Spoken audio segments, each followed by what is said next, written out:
I would say that there is dream logic in this, where the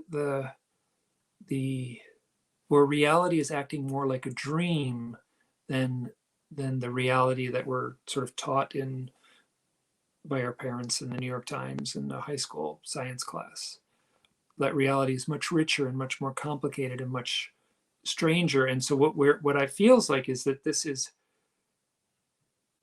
feels more like a dream. Like the symbol on the door, there's the door right there. You can kind of see it in the background. The symbol on the door is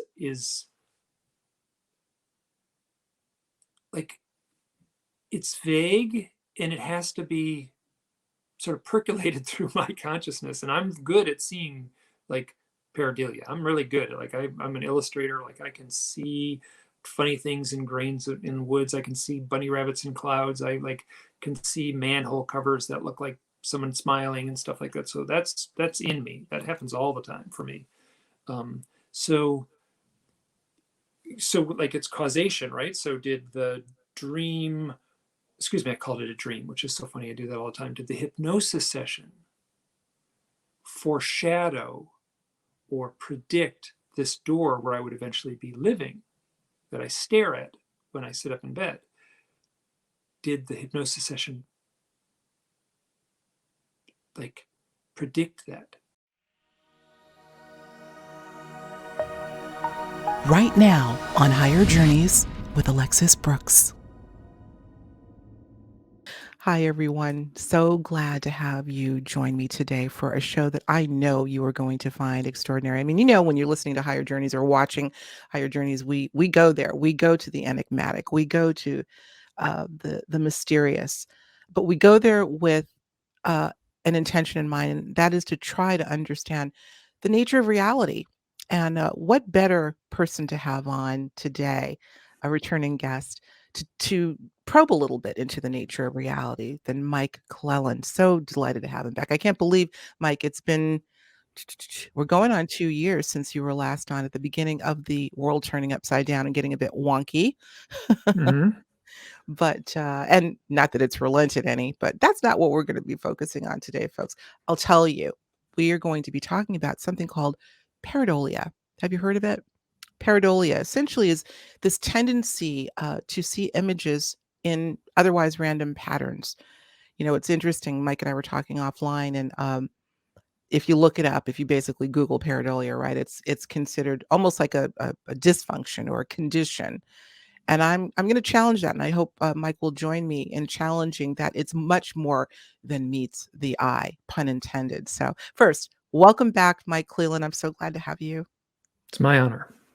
Always great to chat. And of course, we got to make believe we just started the conversation. Now, we've been chatting it up, guys. About a half hour. Yeah, about a half hour or so.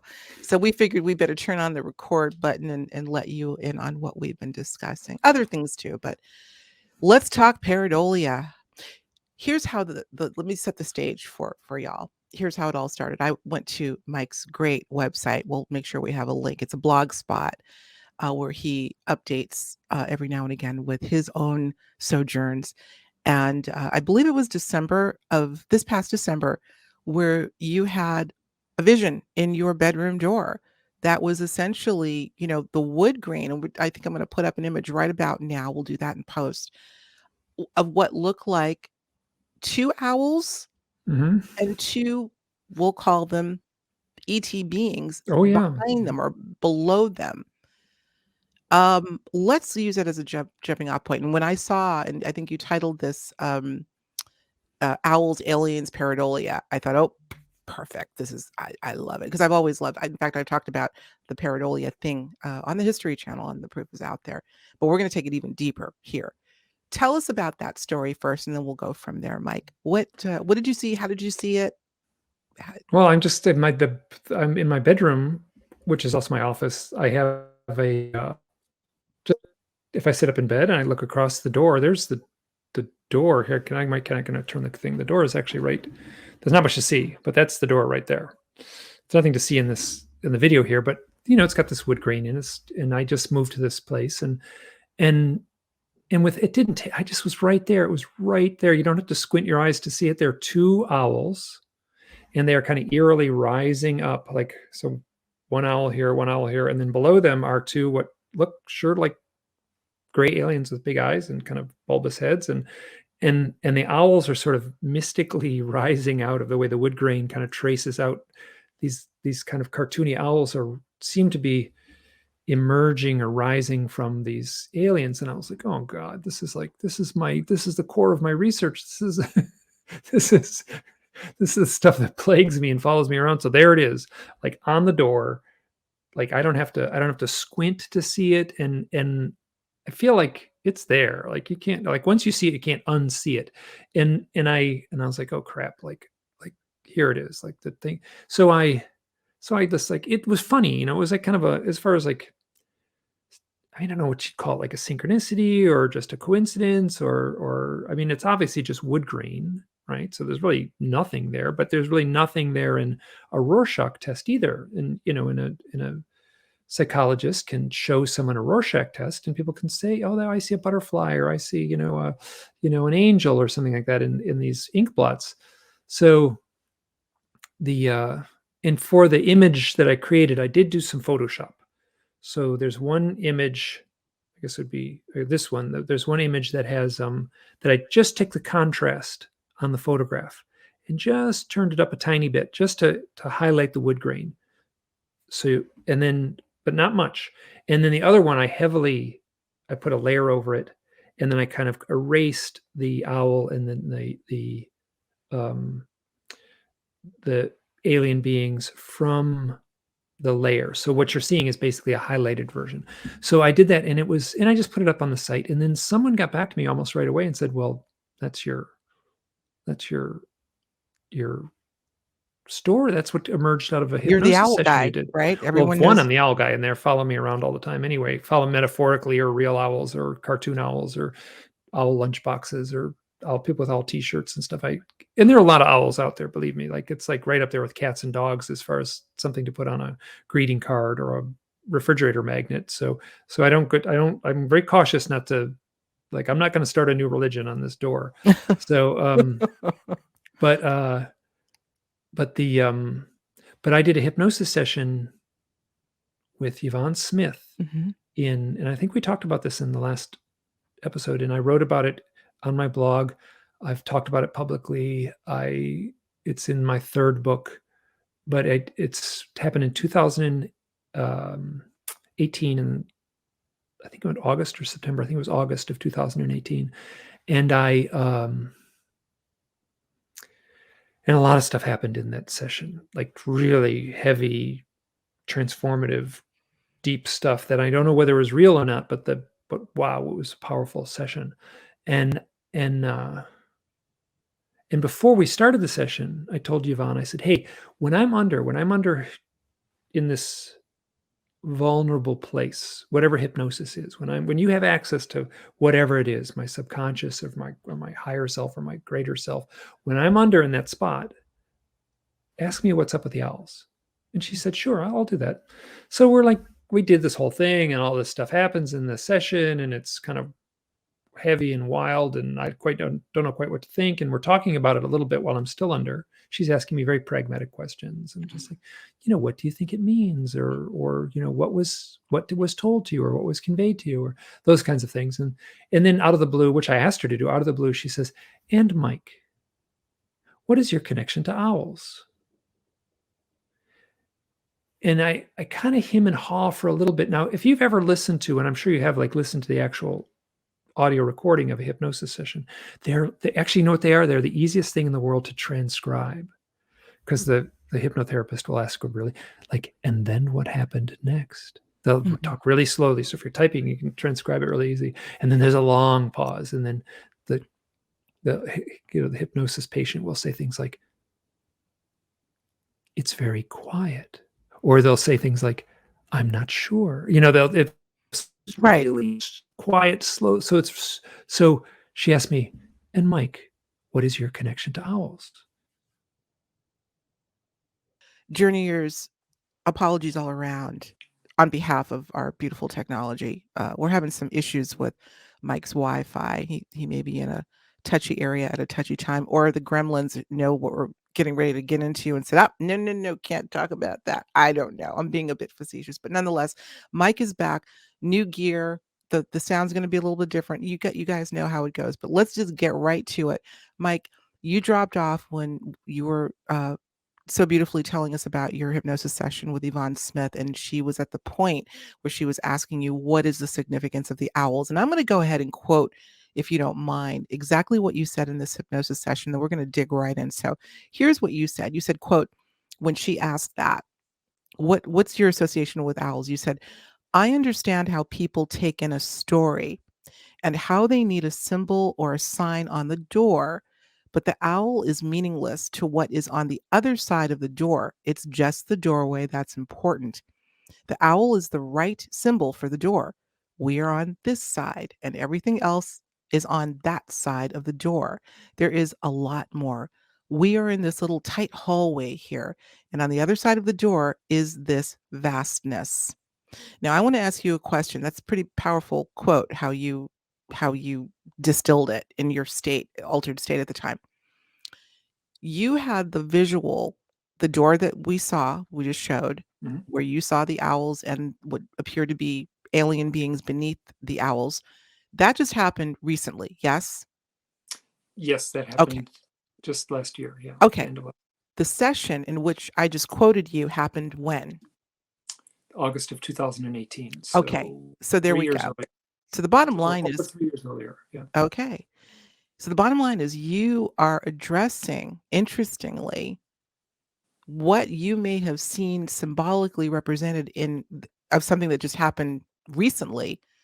You address the significance potentially prior to you seeing those owls in the door. Let's pick up there. What would you say to that? What would you say? How would you connect those two events?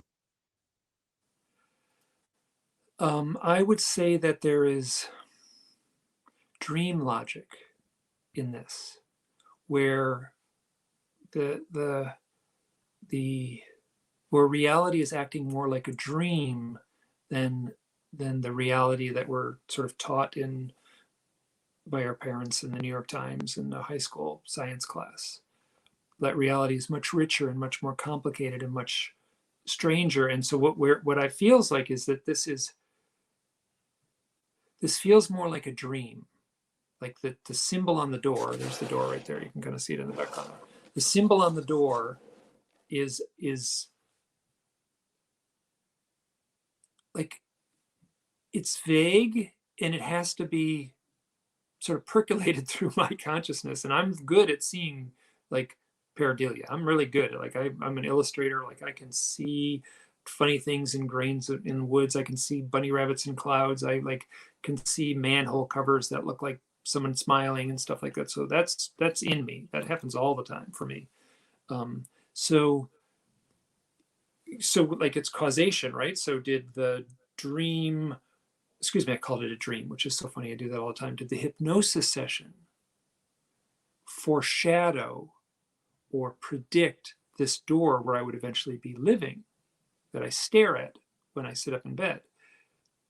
Did the hypnosis session like predict that? Did it see into the future? Or did the future right now, me presently, sort of manifest? Did the giant chessboard of where I was moving in my life, did I end up in this house with this door the same way a grand chess master would put the piece at the appropriate spot on the chessboard at just the right moment for the maximum impact in the, I don't even say win the game, but in the sort of in the drama of the chess match. Those are big So questions. yes, so two things are happening, and Two things I are have happening, no way which is to know which is which. right? I mean, we could theorize all day about what this is, and I think when we sort of lock ourselves in, excuse me, when we sort of lock ourselves into this time space, paradigm that we live in, that's very compartmentalized. Past comes before present, and then future after that. Space, is somewhat confined as to how we understand it. we'll get lost. We'll get lost in this matrix. Perhaps both are true. I would here's one thing that I could put out, that you basically in that response to Yvonne under hypnosis gave this idea that although the owl is appearing on one side of the door, it's representing something that's far more vast on the other side of the door. I don't know how you came out of this hypnosis session trying to understand that, but it almost seems like that door that you would see a year or more, a couple years later, illustrated that 3 years for later. you 3 years later. That's stunning to me.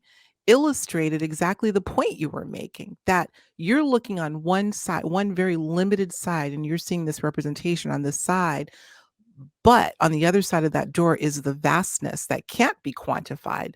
I don't know. It's fascinating. The other question I would have is, had you not had a history with owls and ET contact, would you have seen those owls and beings on the door, you think? So that's hard to untangle all that stuff. I would have to say yes, because I see stuff all the time, and I have since I was a little kid. I'm almost 60, and I still I see stuff all the time, and in stains on the ground and stuff like that, and just you know the stains on the coffee cup in the bottom of my coffee cup. I can see eagles and stuff like that. So yes, so I would have to say that I would have seen that set of owls in those two aliens, those alien beings, and they're pretty. You can see them. That you're looking at the imagery. They're not Absolutely. hidden there, and so, and that I was trying to make the point before we got cut off that when you do a hypnosis session, you talk in this really stuttery, staggered, quiet, broken kind of way. When I gave that little set, that when I allowed when that came out of me, the owls aren't important. The owls are a symbol on a door. When that came out of me, it sounded completely different when you listen to it to transcribe it. It sounds completely different. I sound like a radio announcer speaking clearly, confidently, and then I go right back at the end into this little broken chatter that's normal for someone under hypnotic regression. What sense do you get about your connection with owls? I get that the owl isn't important. The owl is like a symbol or like a sign on a door, and this is just the sign on the door, and what's behind the door is what's important. And it's just and for some reason I'm like an artist or something like that, and I know, but they don't know, or I don't know how to. It's like I understand that you, like there's a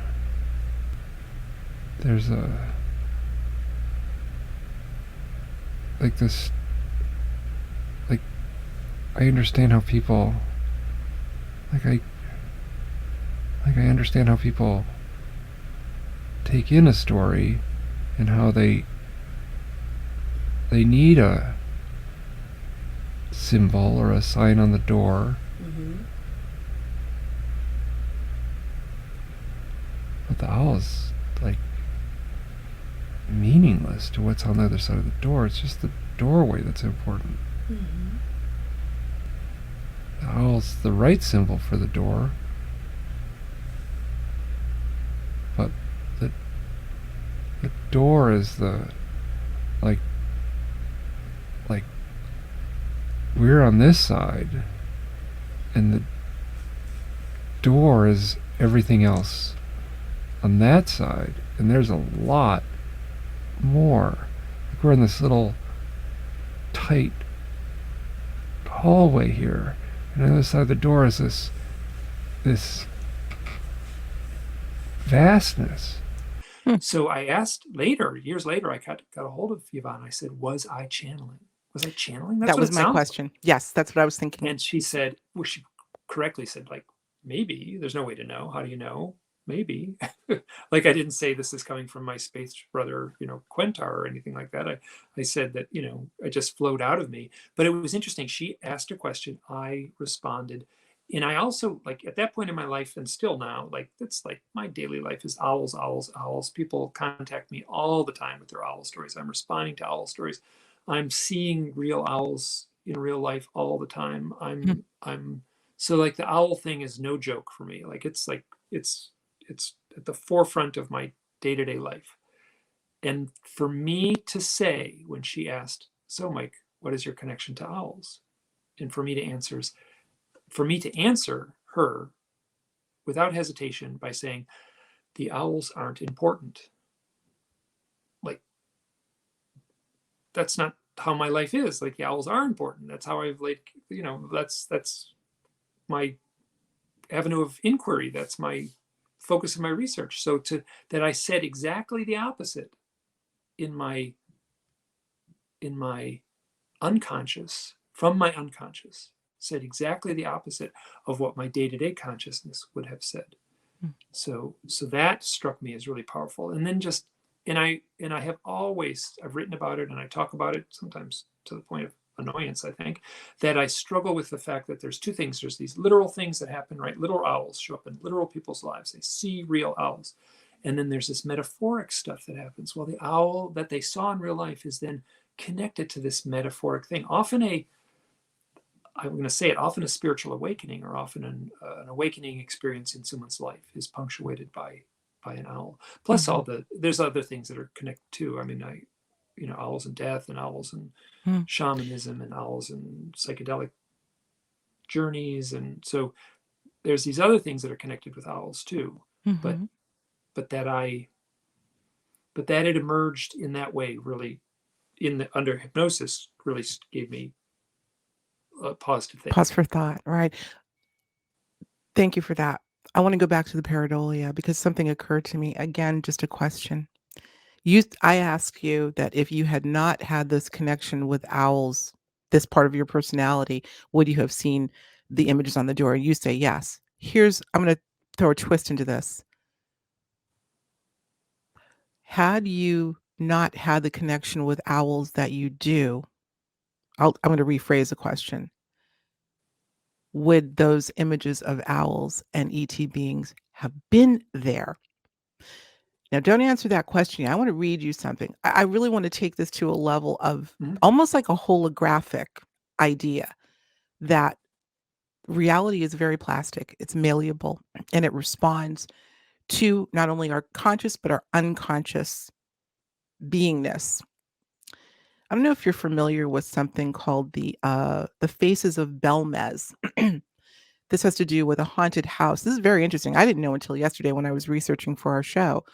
A haunted house in Spain. I'm going to read just a little caption. If you can bear with me, audience, because we'll be able to connect some dots here about my question.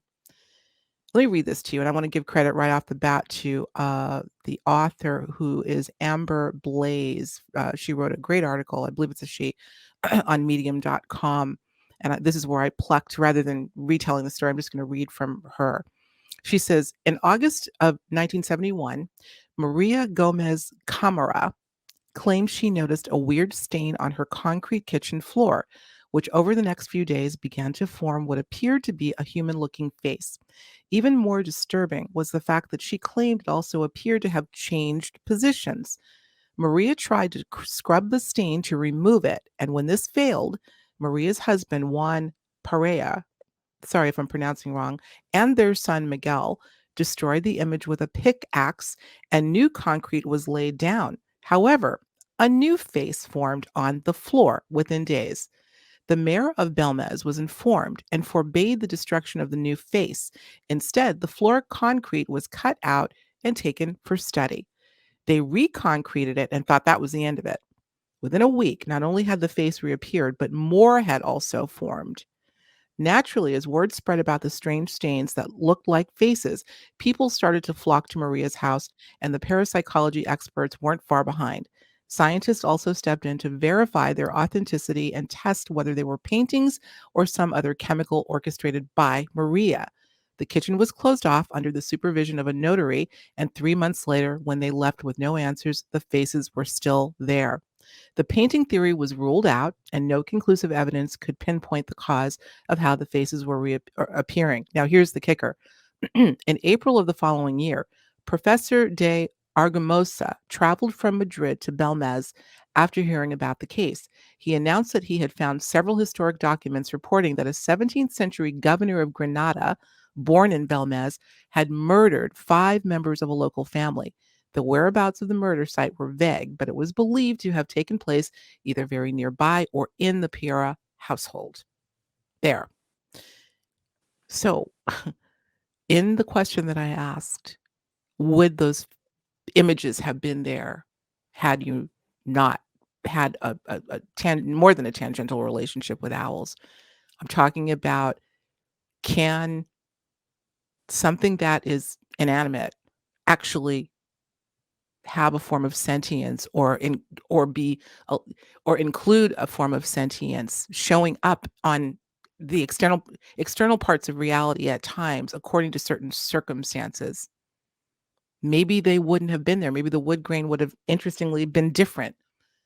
Do you know what I'm saying? Mhm. Sorry, guys. Thanks for bearing with me because I know I'm doing a lot of talking, but I wanted to get that story out so you guys could hear it.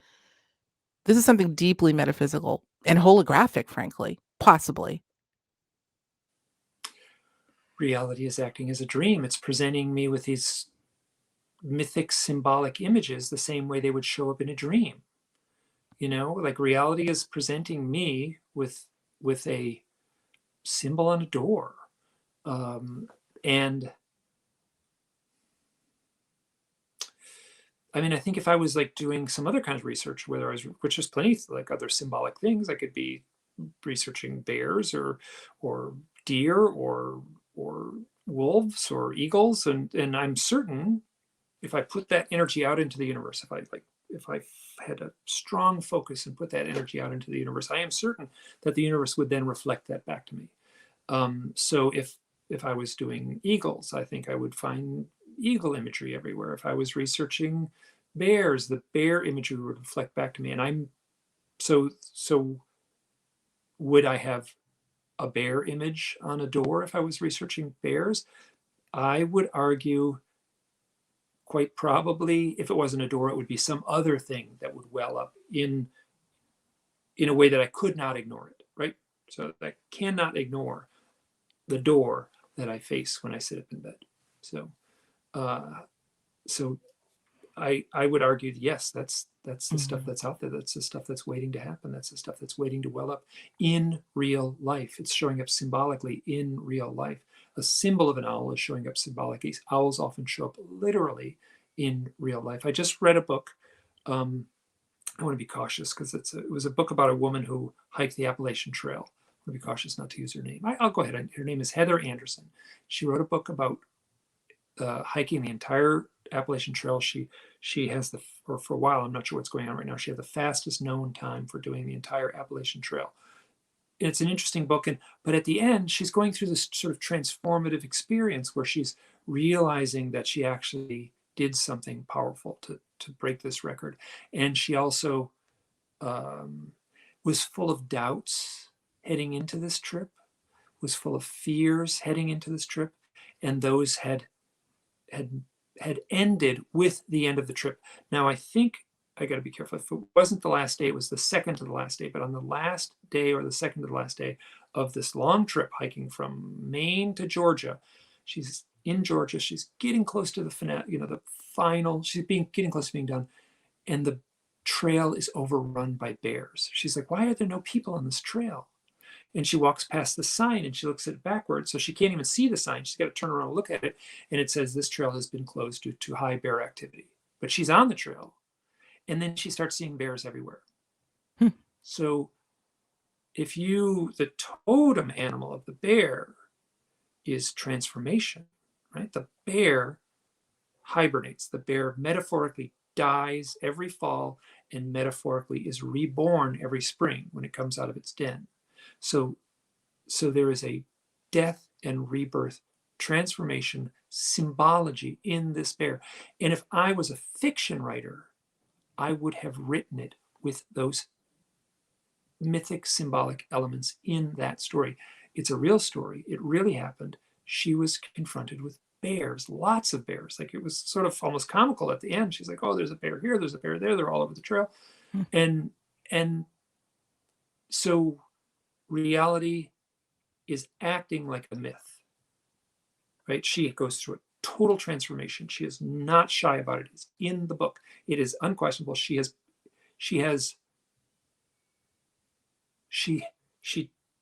I don't want to give too much away about the book, but she had so many insecurities, and at the end she overcame those insecurities, and it's a powerful story. And that is the metaphoric symbolism of the bear, right there, plain as can be. So I'm so fascinated by this. And so she didn't have to look at a wood grain and see a bear. There was a real bear there. I'm seeing lots of owls. I see plenty of owls. There's owls. I can hear them right out this window in front of me every night. So, but there's, the door I had to, which I'm good at. And that's very well suited to me, right? So if God or the angels or the myth makers or the aliens or whoever wanted to orchestrate it and put that door in place, they would have made it a puzzle. Would have been too easy if they just put a big poster of an owl on the back of the door. That would have been too simple. So I had to peer into the nothingness of the wood grain, and the owls had to make themselves known to me. I maybe someone else would see it too, but wow, did it pop out at me. I'm sure. As I'm listening to you talk, Mike, there's one word that comes to mind, one concept that is one that's readily debated in our circles. The operative word is consciousness, human consciousness, intelligent, the consciousness of sentient beings. And as you talk about this sort of feedback mechanism that reality or what we call external reality can often present, I call it a feedback mechanism, because could it be that all there really is consciousness confirming itself through the external world? Again, going back to this idea of reality being malleable, being plastic, being able to be formed. But what is forming it? Is it simply consciousness?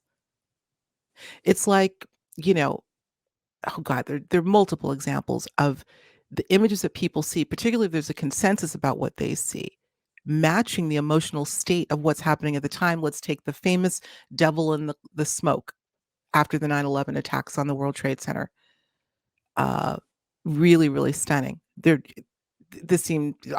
was so long ago at this point, but everybody was talking about it and everyone had their own theory as to what it was and why it was. But the bottom line is there was a consensus, but at the same time, what was going on? There was this elevated sense of horror, of anger in some cases, of high emotional state. Therefore, a really, really potent form of consciousness, collective consciousness. Would it be any surprise that a manifestation that represented that consciousness would show up? And that's why I say I ask whether, to what extent we play a role in what we're seeing, and are we literally forming it? These are all excellent questions. I mean, so the owl is a very personal thing for me. It shows up very personally on my bedroom door. 9/11 was a collective thing for not only the country, but the whole world. It manifests with a symbolic archetype, the devil in the smoke. That seems, now I'm at the point now where that seems normal. That is appropriate. That is how things are working and should work and do work. That's what happened.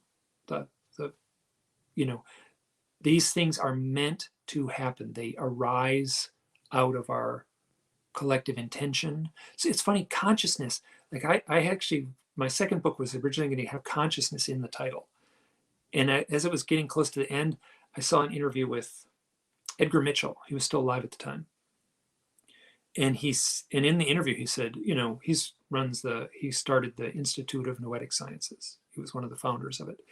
And he said, consciousness, there are people studying consciousness. We don't have a good definition of what consciousness actually is.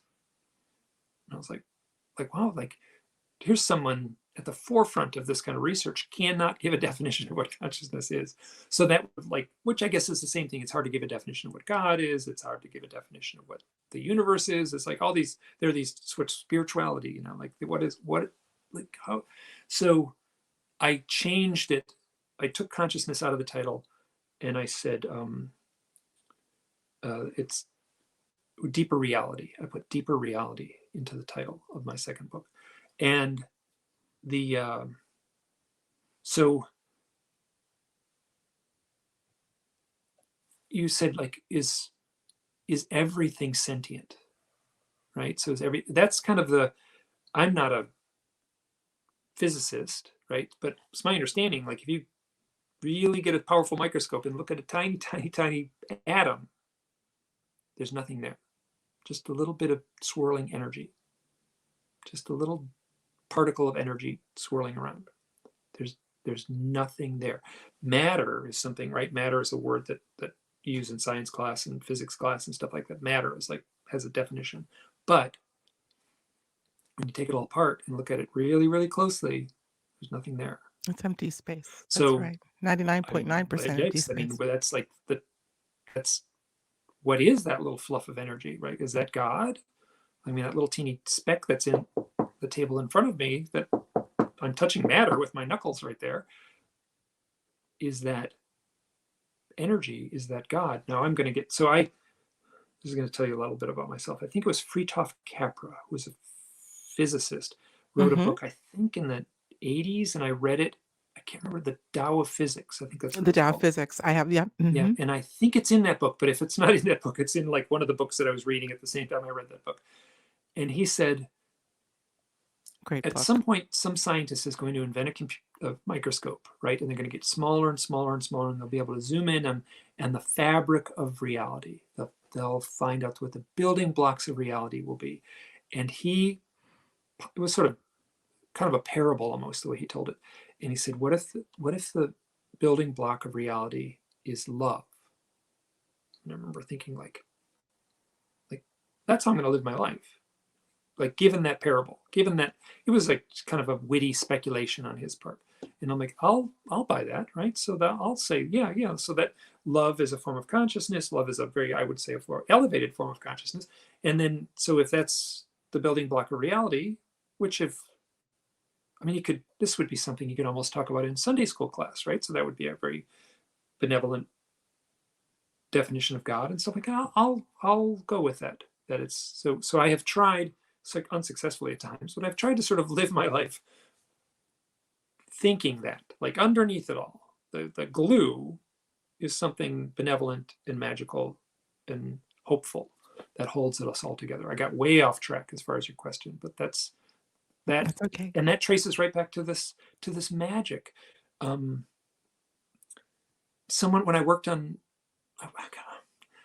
someone asked me on some podcast, after I did the first book, I did a lot of podcasts, and someone asked me, like, how has your life changed since this book came out?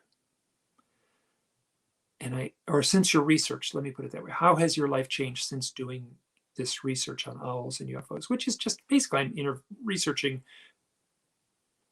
paranormal mystical experiences in the guise of UFOs and in the guise of these totem animals that show up. He said, how's your life changed?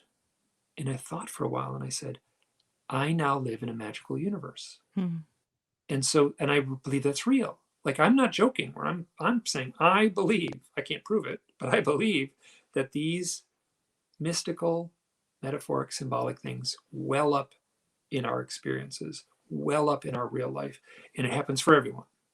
I'm just nutty enough that I'm like hyper focused and I'm seeing it, so this is where I'm at as far as my own headspace doing this research. So honestly, when I saw the owl on the back of the door, it was like, so I'm used to like synchronicities. They invade my life all the time. I get really big ones, monstrous ones, and I get these kind of like, kind of the what do you call it, the background noise of synchronicity. Right. This thing on the door was like way down on the list. This is like a grade C kind of moment for me, like, one more like funny owl thing. Yeah. Really? I was going to say, what was your response? There had to be a little bit of, oh. Well, there is. So I say this, I'm still in awe of the phenomena. When I say phenomena, the synchronistic magic, I'm in awe of it. But I can't allow myself to be bowled over by it. I lived my life where I was being bowled over I was unhealthy in those years, there were so many synchronicities that I questioned my sanity. There were so many synchronicities. This would have been in between about 2006 and 2013. It's a really hard time for me. And then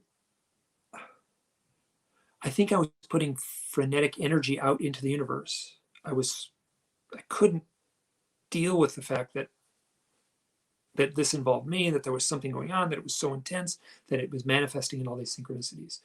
And then I calmed down. I basically had what I call a confirmation experience, where I was like, okay, the UFO experiences in my life are real. There's no doubt about it. That turned off the wheel in my head that said, is this happening? Is this happening? This can't be happening. This is not real. Once I had that tape loop got shut off, and I was much calmer. The synchronicities were still happening, but they were much calmer synchronicities. I was putting out calm energy into the universe. Calm synchronicities were reflecting back at me.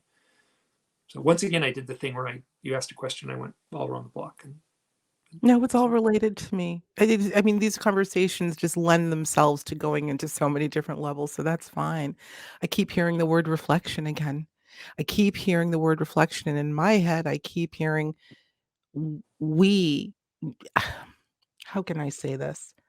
It's so tempting to think that we're the center of the universe, right? So please don't misunderstand what I'm saying or implying that we are the center of this situation. And yet, if reality is nothing more than a mirror for our consciousness, then all of what we see externally or what we think we see is our center at that moment. It's a reflection. It's a reflection. Can I give you an example? And by the way, just for the record, is it so I'm basically a synesthete. I have or am known to have symptoms of synesthesia. And I'm also one who sees images and patterns incessantly. Like I cannot not see images. I'll give you an example of one, which was interesting. This was the first election of Barack Obama, his initial term. And we remember all the hoopla around that. It was just the greatest thing since sliced bread. I'm not saying that. I'm just saying that it was there was so much hype, so much talk. It was all about him. We had actually gone to the inauguration because, yeah, at the time we were somewhat politically involved. Anyway, I remember coming back from some festivities and I was in a bathroom, let's just say, that had a shower curtain. And everywhere I looked in that shower curtain, I saw his face. Barack Obama's face. Everywhere. Like unmistakably. And it would also seem to shift expressions. Now, again, this is not a political conversation at all, and I'm not even necessarily a fan of his or not. It just was what it is. What it is. It was what it was, and that's what I saw. Again, and the only reason why I'm bringing it up is, to what degree does our focus and or emotional state have to do with what it is we see or think we see? Are we even shaping literally the fabric of the shower curtain? Literally shaping the wood grain in the door or the clouds themselves based on what we're thinking? I don't expect you to have a definitive answer, but these are the types of things that I've often pondered in that phrase, that elemental phrase that says reality is plastic. If reality is plastic, then all bets are off as far as I'm concerned. The answer could very well be yes. You? I see reality as acting as a dream with dream symbolism, right? So if I'm seeing the grand script writers of reality, right? The people who are typing away at writing the script, they're writing it for maximum drama. And I often say this, I say like I have these real life situations I'm like if I was the script writer, let's say for the X-Files, and I wrote some of the things that have happened in my life, the executive producer would have every reason to come into the script writing room and say, tone that down. It's like unbelievable. No one's going to buy that. It's too much. It's like, got to make it subtle, right? But it's not subtle. The stuff that's happening in my life is like getting, hit over the head with a frying pan a lot of the times, but it's not subtle at all. Are you familiar with Dr. Kirby Surprise? He wrote a book called Synchronicity. I should know that It's name. a wonderful book, Okay. short little book. It's a great It- book. He's a Just called Synchronicity. It's just so it's called titled the book Synchronicity. Synchronicity. Dr. Kirby Surprise, which is a great name for someone writing a book on synchronicity. And he's had his own powerful synchronicities. And I contacted him and talked with him when I was doing the research on my book, and I recorded the conversation. There's a whole chapter in my first book where it's the conversation I had with him. It was this great conversation, and I was in that place that I was describing earlier, where I was like frenetic, and he was the one, and I'm paraphrasing him when I say things like, if we're putting the energy out, like I'm putting highly charged energy out into the world, UFOs, owls, those are both powerful symbolic totems. I'm putting that energy out into the world. It is being reflected right back at me. He said, which I think is a wonderful quote, he said, "We are all just parakeets in the cage, pecking away at the mirror, not realizing it's our own reflection." That was good. I was like, I think I was like, wow, he's really poetic like that. And and then also you said that, like, kind of said, well, I don't want to like make this like I'm the center of the world, or like say it like that. You kind of said that like it was an apology. Yes. But if it's our consciousness, if it's our individual consciousness, I am the center of my world. Like I can only see the world as if I'm in the center of it. Like I can look at the New York Times and read the newspaper and think about world events and kind of see there's this global thing, but I'm filtering it through me. So all of us individually, every single person on the planet is the center of the world. So that's fair in my assessment to say, yes. And then I guess there would be a collective consciousness too that must be powered or imbued with all those individual consciousnesses. Mhm. Kind of, that would be Carl Jung's collective unconscious or Right. collective consciousness.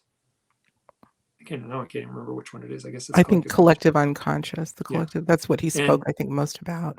Yeah, and so and that's where we get these archetypal images. That's where we get these things like the devil image, these things that are imbued with archetypal power, or the owl image, or the bear, or all of these things are imbued with a metaphoric archetypal power.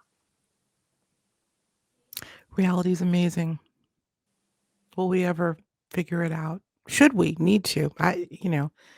We have to be content with the question, because we'll make ourselves crazy if we try to- Absolutely. yeah. Yes, absolutely. And I think there's substance in just the questioning, because it's inviting reality to share a little bit more of itself with us. So, we're gonna wind down. We had to do this kind of in 2 parts. We'll put this all together in post. I was saying to Mike after he just froze and dropped off, and I'm like, "It's not even Mercury retrograde. My God, what's going on?" Yeah, I know our technology just isn't perfect, but I'm glad you could come back to join us. You've got the messengers. We're talking about your books, stories from the messengers, and then is there a third book There's a now? third book called Hidden Experience. Yeah. Hidden, And of the Hidden course. Experience was a memoir of sorts, created mostly through blog posts, which actually give a very chronological diary of my coming to terms with my experiences. Mhm. Wow. You've had quite a chronology, quite a journey, and I have a feeling it will continue. Yours is you're courageous for sharing your adventure, and I know that you've been helpful to other people in recognizing their own. This is just how reality works, guys, and how we work. And so people like Mike Clelland, who are willing and able to share his journey, helps us. It becomes a reflection, perhaps, for our own. So for that, we thank you. Tell us where folks can find your work. I know it's a blog spot, but give us the full name. The blog I have is called Hidden Experience, all one word. And then I also have a site, which is kind of a umbrella site. You can go there and it'll link you to other sites called MikeClelland.com. So my name, Mike Clelland, all one word. And if you really want to simplify it, you can just Google UFOs, owls, and I am the very first thing that comes up in about the next 20 things below that. So you'll be able to find me through there. Awesome. Well, we'll And make you can sure, of connect with me course. from any of those sites. Great. We'll make sure to have links as per usual. But you know what? For those that are regular listeners and watchers, you know where we're going next. We're going to continue a little longer over on Patreon for the after show. So we're going to sign off on the main show for now, unless you have any last words as we close down this very, very just fascinating discussion. Any closing words? Any closing messages for those that may be dealing with pareidolia, synchronicity? We haven't talked about the ET contact thing too much, but I think it's sort of embedded in this whole conversation. But what would I our agree audience that with? What is ET contact is too simplistic a term. I think it's much more mysterious and much more mystical and elusive than that. indeed? That's a two. Yeah. So I guess be content with the questions, because the answers are very difficult. And it's like an answer is like shifting sand. You may have one answer on a Monday and it might just erode away by Tuesday, and a new question and a new answer will arise. So yeah, just be content with the mystery, and then, as I said, be in awe of the magic of these things, I but love just it. be real careful not to let it cripple your life. That is absolutely brilliant advice. Thank you. Thank you. Thank you. We all can be reminded of that. We live in a society that pushes us to find answers, and I think that may be the wrong incentive. Although it was Richard Feynman who said, it does no harm to the mystery to know a little bit about it. It does no harm to the mystery to know a little bit about it. I would alter that a little bit by saying it does no harm to the mystery to question it. So, and be okay with it. Mm-hmm. And be okay with saying, I don't know. So And to listen carefully when people share their stories. we got a whole bunch of stuff to be reminded about. Let's live our lives, particularly now when we're so many people have opinions and are defending them with their life on every given thing. Humility, let that come back into play. I think what you're talking about is humility, really, in this walk that is ours for sure, and with compassion and love. And I don't know that we can go wrong with those ingredients. So, with that, Mike Clelland, thank you so much, ever so much, for coming back to us and sharing your wisdom with us. We're going to go over to Patreon and continue going there. And if you feel so inclined, journeyers, we'd love to have you. It, of course, supports the ongoingness of the show, which is very helpful. And we got some good stuff over there. And it's going to build right now with our next segment with Mike Clelland in the after show. So, Mike, hang on. We're going to go on over there right now. As I say, the door is open. And for now, I'm going to sign off with the journeyers. And we'll see you next time on Higher Journeys. Thanks for joining us. Bye. If you enjoyed this episode, be sure to watch what's next, plus more to explore. And don't forget to subscribe to Higher Journeys.